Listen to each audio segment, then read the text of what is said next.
Amen. Je crois qu'on peut faire mieux pour encourager la voix de la destinée.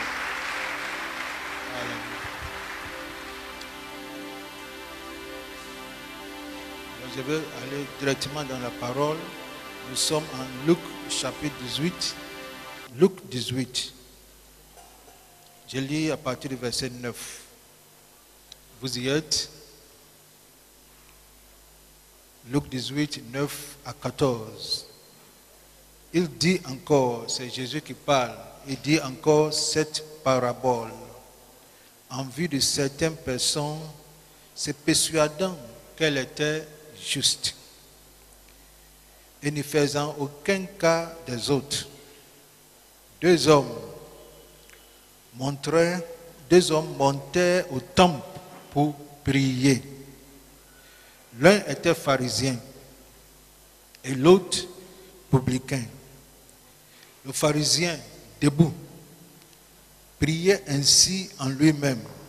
Ô Dieu, je te rends grâce de ce que je ne suis pas comme le reste des hommes qui sont ravisseurs, injustes, adultères ou même comme ce publicain. Je jeûne 2 fois par semaine. Je donne la dîme de tous mes revenus. Le publicain, se tenant à distance, n'osa même pas lever les yeux au ciel, mais il se frappa la poitrine en disant, ô Dieu, sois apaisé envers moi qui suis un pécheur. Et voici la conclusion de Jésus. Je vous le dis, celui-ci descendit dans sa maison justifié. Dis après moi, justifié. Plus que l'autre. Car quiconque s'élèvera sera abaissé, et qui s'abaissera sera élevé. Alors c'est une parabole. Ça veut dire que c'est une histoire que Jésus va véhiculer pour nous communiquer un message spirituel, une histoire terre à terre, très simple. Il s'agit de 2 personnes. La première personne, c'est un pharisien et la deuxième personne, c'est un publicain. Alors, voici le pharisien devant la présence de Dieu. Et voici ce qu'il dit. Je ne suis pas un ravisseur. Je ne suis pas injuste. Je ne suis pas adultère. Ça veut dire, je suis fidèle à ma femme. Et il regarde quelqu'un, il trouve un publicain. Il dit, je ne suis pas escroc comme ce publicain. Comme tout pharisien, celui-là était un homme pieux, ayant une vie honnête et intègre. Il vivait une vie correcte. Jésus même a dit à ses disciples, si vos justices ne dépassent pas celles des pharisiens, ça veut dire que ce sont les hommes, quand il s'agissait de la justice, ils sont à un autre niveau. Mais leur justice, la Bible l'appelle la justice de soi. Voici ce qu'il fait. Nous avons vu ce qu'il ne fait pas. Ou bien ce qu'il n'est pas. Il n'est pas ravisseur, il n'est pas injuste, il n'est pas adultère, il n'est pas escroc comme son voisin. Et ce qu'il fait, il dit, il jeûne 2 fois la semaine. Normalement, la loi n'exige le jeûne qu'une fois par an. Selon la loi, on jeûne seulement une fois par an. Ça, c'est le jour même de l'expiation. C'est ce jour-là, tout Israël est invité à jeûner. Mais celui-là, lui, il jeûne pas 2 fois par an, mais il jeûne 2 fois par semaine. Ça veut dire plus de 100 fois par un. Et chaque pharisien, comme celui-là, va dans le temple 3 fois par jour. Alors si tu vois ce monsieur et toi ton engagement, tu vois la différence. 3 fois par jour, il va dans le temple et il prie. 7 fois par jour hors du temple, il prie. Quand l'heure arrive, quel que soit où il est et quel que soit ce qu'il fait, il arrête et il commence à prier. Il donne la dîme de tous ses revenus. Alors quand il est en train de prier devant le Seigneur, ce n'est pas la plaisanterie. Il n'est pas en train de braguer. Il est en train de dire ce qu'il fait. Mais toi et moi, devant Dieu, est-ce que c'est de cette manière qu'on prie? Oui ou non? Devant Dieu, ce n'est pas de cette manière qu'on prie. Alors, à partir d'ici, on voit 2 types de justice. Le thème de mon message, c'est la justification. Dis après moi, la justification. Alors, je vais prêcher ce message aujourd'hui et dimanche prochain. La justification règle 2 problèmes essentiels. Le premier problème, c'est le problème du péché. C'est ce que nous allons voir aujourd'hui. Le deuxième problème que règle ce grand thème, la justification, c'est le problème de la justice. Et dans ce passage que nous venons de lire, on voit ces 2 problèmes cachés dans ce passage. Nous allons voir comment Jésus va nous aider à régler ces 2 problèmes. Le problème du péché et le problème de la justice. On va voir comment Jésus va régler. À partir de ce monsieur, Jésus est en train de nous montrer ce qu'on appelle fausse justice. Fausse justice, c'est quoi? Je vais vous donner un exemple palpable.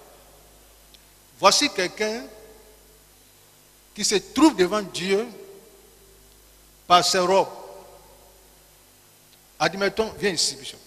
Admettons que ce robe-là, c'est la robe de la justice. C'est le pharisien.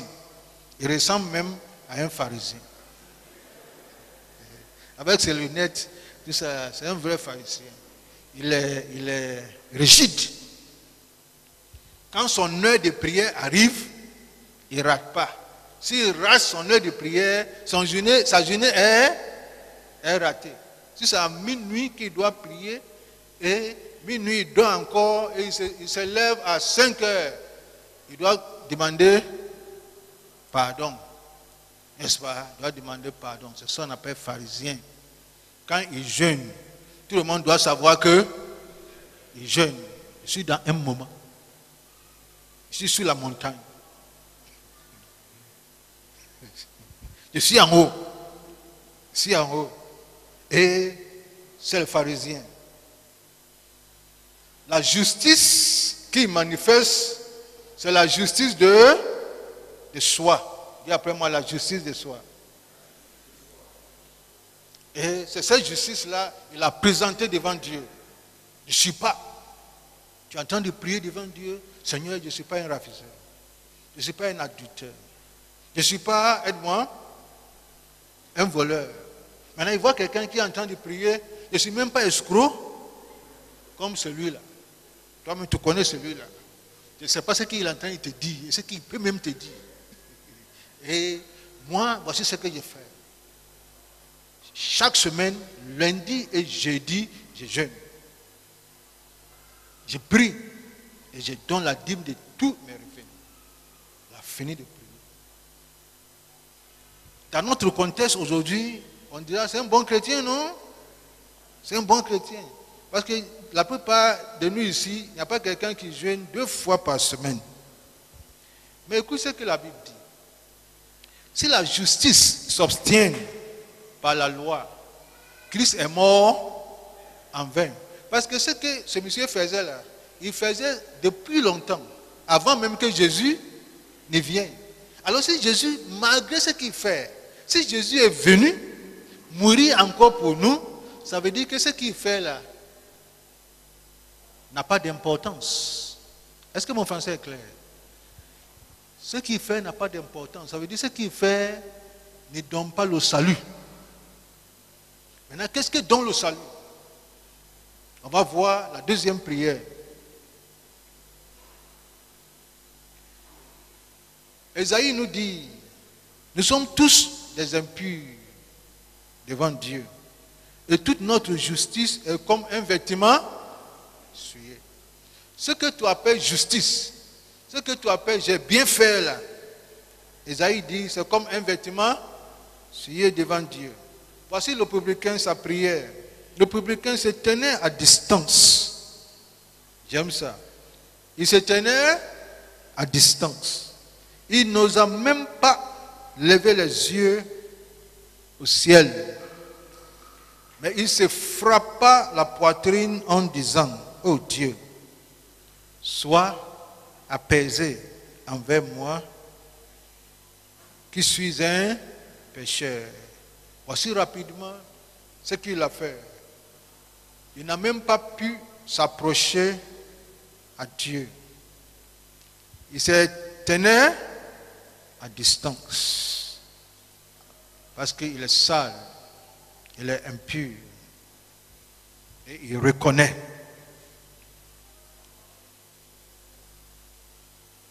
Il n'ose même pas lever les yeux au ciel parce qu'il a honte à cause de ses péchés. Il sait que Dieu n'est pas content de lui. Et Dieu n'est pas satisfait de la manière dont il mène sa vie. Mais il se trouve dans la présence de Dieu. Il baisse la tête, il dit, ô Dieu, sois apaisé envers moi, moi qui suis un pécheur. Entre les deux hommes, le publicain et le pharisien, qui est pécheur? Entre les deux, on y va ensemble. Eux tous sont pécheurs. Entre les deux, qui est mieux que l'autre devant Dieu? Ils sont tous au même niveau. Entre les deux, qui reconnaît son péché devant Dieu? C'est le publicain. Le pharisien n'a rien dit. Tout ce qu'il a dit, c'est la plupart d'entre nous. Seigneur, tu sais que j'ai fait ça, tu sais que c'est moi qui ai fait ça, c'est moi qui ai fait ça. Et le Dieu à qui tu parles, il sait aussi ce que tu as fait et que tu n'as pas dit. Il sait ça. Ça, quand tu es devant sa présence, sois sincère. Et j'aime les gens, quand on dit demandons pardon, confessons nos péchés, ils se tournent quelque part, tranquillement, et ils parlent. Certains aussi, maintenant, il va prier en langue. Il va prier en langue.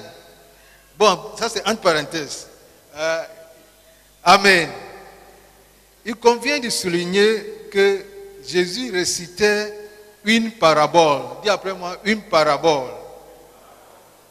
Pour véhiculer un message sur la grâce de Dieu. Pour bien comprendre le fond de la prière de ce monsieur, le publicain, on va voir le mot grec. Le mot grec traduit apaiser, soit apaisé envers moi.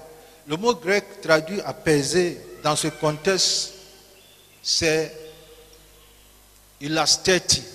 Dis après moi, ilasteti. Tu peux écrire comme tu veux. Ilasteti. Mais tu ne peux pas traduire, ceux qui ont traduit en français, ils ont essayé de nous donner un mot qui est à peu près plus proche, soit apaisé. Mais ilasteti veut dire plus que ça. On ne peut pas traduire le mot ilasteti en français sans considérer la scène étymologique. Qu'est-ce que ça veut dire, pasteur? Théologiquement parlant, le mot apaiser en français ne véhicule pas totalement la vraie signification du mot ilasthétie. Ilasthétie en grec vient du mot ilastérion. Dis après moi, ilastérion. Ce que signifie le propitiatoire. Le propitiatoire. J'ai fait venir l'écran, tu peux vérifier, tu peux regarder le propitiatoire. Qu'est-ce que c'est que le propitiatoire? Quand tu rentres dans le tabernacle et tu rentres dans le lieu très saint, dans ce lieu se trouve l'arche de l'alliance. Sous l'arche, tu vois deux anges qui protègent la sainteté de Dieu. Et le propitiatoire, c'est le couvercle, la couverture de l'arche. C'est sous le propitiatoire, on mettait le sang. Quand le souverain sacrificateur rentre dans le lieu très saint, il rentre, comme vous le savez, avec le sang. Et quand il rentre avec le sang de l'animal, et Dieu voit le sang, il y a des choses qui se passent. Quand Dieu voit le sang, la colère de Dieu contre le péché d'Israël s'apaise. Dieu fait Quand Dieu voit le sang, son jugement contre le péché s'écarte. C'est à cause de ça, l'ange là qui devait frapper l'Égypte dit: je verrai le sang et je passerai. Chaque fois que Dieu voit le sang, son jugement, il écarte son jugement. C'est à cause de ça, sous le propitiatoire, à l'intérieur du lieu très saint, on mettait le sang. Et quand le sacrificateur met le sang, il rentre avec le sang, Dieu voit le sang, c'est pour expier. Expier veut dire ôter le péché d'Israël. Alors ce monsieur, dans sa prière, il dit: ilastati, qui vient du mot ilastérion, qui veut dire le propitiatoire. Normalement, ce que le français devait faire, c'est à partir du propitiatoire, nous chercher un verbe. Est-ce que vous voyez? Nous chercher un verbe à partir du propitiatoire. C'est ce que le grec a fait. À partir de ilastérion, ils ont trouvé ilasthétie. Alors quand tu dis ça en grec, ça passe facilement. Tout ce qu'on a fait sur le propitiatoire. Et chaque Hébreu, chaque enfant d'Israël sait que le seul endroit où grâce intervient en faveur d'Israël, c'est sur le propitiatoire. Quand le sang est versé. Alors le monsieur, il se tient devant Dieu. Le pharisien, pour lui, sa justice n'a rien à voir avec le sang, aide-moi, avec le sang de Jésus. Sa justice a à voir avec ce qu'il fait. Ce qu'il fait. Mais ce monsieur, au contraire, il n'a rien de justice en lui. Et il vient. Et il dit: Seigneur, sois apaisé. Voici en réalité ce qu'il est en train de dire. Je vais essayer de paraphraser sa prière sur la base de ce que lui-même il a dit. En réalité, voici ce qu'il disait devant le Seigneur. Seigneur, Je sais que tu n'es pas content de moi. Je sais que tu n'es pas content de la manière dont je mène ma vie. Tu as raison d'être en colère contre moi. Face à ta justice, je sais que je mérite la mort. C'est pour cela que je me tiens loin de toi. J'ai peur. Je ne peux même pas te regarder en face. Je suis sale. Mais devant le propitiatoire, le seul endroit où je peux avoir ta grâce et ta miséricorde, je fais donc appel au sang de l'animal qui m'a substitué. L'animal dont le sang est versé devant toi sur le propitiatoire à ma faveur. S'il te plaît, grâce au sang, expie, ôte et pardonne mes péchés à cause de ton sang que toi-même tu as versé sur le propitiatoire afin d'apaiser ta colère contre moi et satisfaire ta justice contre moi. Regarde-moi, Seigneur, par le sang. Et quand tu vois le sang sur moi, écarte ton jugement envers moi. J'implore ta grâce et je plaide le sang à ma faveur. Voici le contenu de sa prière. Est-ce que c'est une bonne prière? Est-ce que c'est une bonne prière? Voici sa prière. Et Jésus dit, ce monsieur est sorti, il est sorti justifié. Qu'est-ce qu'il a fait pour être justifié? Justifié veut dire déclarer juste. Après sa prière, Dieu l'a déclaré juste. Si Dieu l'a déclaré juste, je vais vous donner un autre exemple. C'est-à-dire, après la prière, voici ce que Dieu aussi va répondre. J'attendais, depuis longtemps, c'est ce que j'attendais de toi. C'est vrai, je ne suis pas content de la manière dont tu mènes ta vie. Je t'aime. Et c'est à cause de toi, moi-même, j'ai versé le sang. J'attendais ce jour où tu allais venir. Je te pardonne. Je te pardonne, mon fils. Et je te donne la justice de Christ. La justice de Jésus. Ça, c'est la justice de soi. Ça, c'est la justice de Christ. La Bible dit,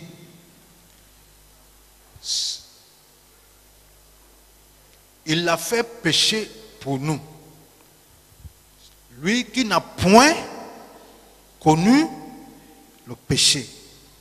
Jésus qui n'a point connu le péché, Dieu l'a fait pécher pour nous. Afin que nous devenions la justice de Dieu en qui? En Christ. J'ai fini. Suis-moi.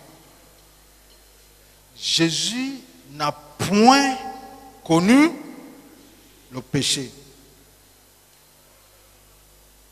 Il y a une différence entre connaître le péché et devenir péché. C'est à cause de ça, Paul dit, il n'a point connu le péché. Mais il est devenu. Il n'est pas devenu pécheur. Il est devenu péché. En français, ce n'est pas la même chose. Devenir pécheur est différent de devenir péché. Devenir pécheur, ça veut dire que tu pratiques l'acte. Devenir pécheur, il s'est identifié à celui-là. Et il a pris son péché sur lui. En contrepartie, il lui a donné sa justice. En réalité, personne sur la terre ne peut tenir devant la présence de Dieu. Est-ce que mon français est clair? Parce que la sainteté de Dieu consomme le péché. Et tout ont péché. Il n'y a pas exception. Que tu sois pharisien, que tu sois publicain, démocrate ou républicain. Tous ont péché. Alors personne ne peut se tenir devant ça. Pour se tenir devant la présence de Dieu, tu as besoin de la justice de qui? De Christ. Et pour avoir la justice de Christ, c'est un don gratuit. Tu ne fais rien, tu ne dois rien faire. Lui là, il n'a rien fait. Tu dois simplement croire en l'œuvre accomplie par Jésus-Christ sur la croix. Quand tu crois, tu es justifié par la foi. C'est ce qui s'est passé. Jésus n'a point connu le péché. L'homme aussi n'a point connu la justice. L'homme n'a point connu la justice. Lui là, il sait que sur le plan spirituel, pour s'approcher à Dieu, tu as besoin de la justice. Est-ce que vous voyez? Mais il a créé sa propre justice. C'est ça la religion. Tout le monde est en train de créer sa propre justice. Alors que c'est Dieu qui juge. Est-ce qu'on se communique? C'est Dieu qui juge. Et celui qui juge là, il n'a pas besoin que tu fasses quelque chose. Lui-même, il l'a fait. Il a cru. Et il dit, il est parti justifié. C'est ce que Jésus a fait avec la dame adultère. Je ne te condamne pas non plus. Va et ne pêche plus. Dimanche prochain, on va voir qu'est-ce qui arrive à ce monsieur-là. Il a la justice de Dieu. Lui, il a toujours la justice de soi. Apparemment, tu vas penser qu'il est sauvé. Mais tout ce qu'il fait là, c'est sa propre justice. Devant Dieu, c'est comme un vêtement souillé. Lui, aujourd'hui, ses péchés sont pardonnés. À toi les meilleurs fruits, disons dit que montagne. Lève-toi, aigle royal. Lève-toi, aigle royal. Lève-toi, héritier de la première.